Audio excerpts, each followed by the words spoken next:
Dia 23 de dezembro. São Sérvio, 590. Nos tempos do Papa São Gregório I, vivia em Roma um mendigo chamado Sérvulo, de cujas virtudes e santidade aquele grande Papa e doutor da Igreja dá o seguinte testemunho. Sérvulo era um mendigo que todos os dias se fazia transportar para o átrio da Igreja de São Clemente, onde implorava a esmola dos transeuntes. Desde o berço tinha o corpo tão maltratado pelo reumatismo que até a morte lhe era impossível andar, manter-se em pé ou sentar-se, de modo que a única acomodação era ficar deitado e ainda assim não podia mover-se de um lado para o outro. O reumatismo não lhe permitia levar a mão à boca. A mãe e o irmão tratavam dele, como de uma criança de poucos meses. A extrema pobreza em que viviam obrigava-os a recorrer à caridade dos outros. Apesar do estado miserabilíssimo em que se achava, Sérvulo nunca proferiu uma palavra de queixa ou de desânimo ou desespero contra a doença e as dores que lhe causava. Muito menos levantava a voz contra Deus e suas santas determinações. Pelo contrário, era admirável observar-lhe a conformidade com a vontade de Deus, e como se animava com citações da Sagrada Escritura, louvando em tudo e sempre a Deus nosso Senhor. A ocupação predileta de Sérvulo era a oração e a recitação dos salmos, como a audição de uma leitura espiritual. Quando recrudesciam as dores, louvava e agradecia a Deus, mostrando sempre a maior paciência. De outros pobres tinha grande compaixão. A mãe e o irmão deviam repartir entre estes o que lhes sobrava das esmolas recebidas. Na pobre casa em que residia, recebia sacerdotes pobres que vinham a Roma sem poder encontrar outra hospedagem. Da presença dos ministros de Deus, tirava o maior proveito para a alma. Pedia-lhes que lhe lessem livros espirituais. Se bem que não soubesse ler, sabia de cor toda a Bíblia. Das esmolas que lhe davam, pôde adquirir uma Bíblia e outros livros religiosos de que os hóspedes lhe deviam ler. Não havendo às vezes quem lhe fizesse esta caridade, pedia a um pobre que, a troco de uma esmola, lhe fizesse leitura durante uma ou mais horas, em casa ou no lugar onde arrecadava esmolas.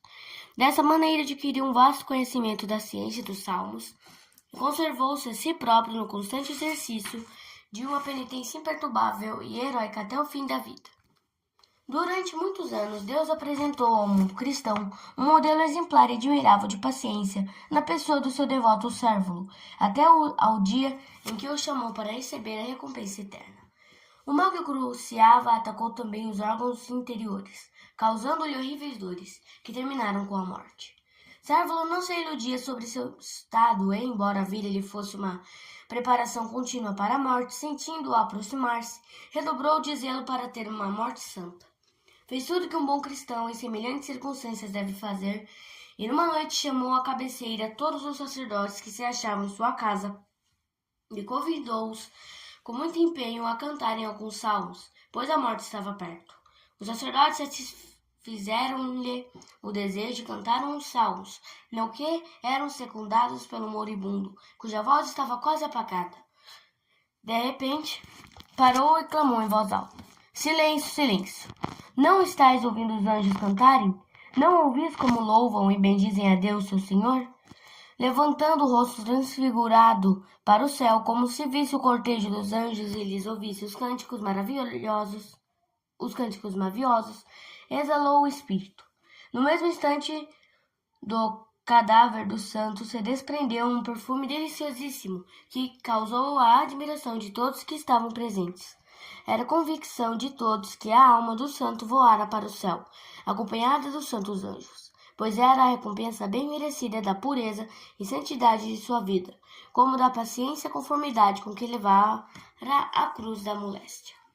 É desta maneira que se externa o grande Papa São Gregório I. A morte do santo ocorreu provavelmente no ano de 590. Reflexões. A vida do pobre São Sérvulo está cheia de bons ensinamentos que aquele admirável servo de Deus deu pelo exemplo. Um deles é o desejo de conhecer a ciência dos santos. Não sabendo ler, comprava livros e pedia a outros que lhe fizessem uma leitura. Dos santos livros tirava a força de suportar com paciência as dores provenientes da doença. Pela leitura dos santos livros educava-se à prática das virtudes em alto grau.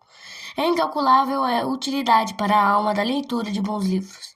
Livros ímpios, obscenos, heréticos produzem males muito grandes na alma de quem os manuseia. Resultado de tal leitura deve ser e é sempre o enfraquecimento da fé e o relaxamento dos costumes. A leitura de bons livros, porém, produz o contrário. Amor à religião, temor de Deus, sentimentos de penitência e resoluções de verdadeira e sincera conversão. Exorto-vos, escreve São Crisóstomo, a dedicar bastante tempo à leitura espiritual e, de acordo com ela, orientar a vossa vida. São Gregório chama os livros espirituais cartas que Deus envia às criaturas. O Rei do céu, o Senhor dos anjos e dos homens, envia-te suas cartas e tu não te darás a pena de as ler? Como o príncipe das trevas se serve da má imprensa para perder as almas, como os maus livros e jornais são os órgãos de propaganda satânica, assim o Espírito Santo fala e ensina pelos bons livros e jornais. A quem darás preferência?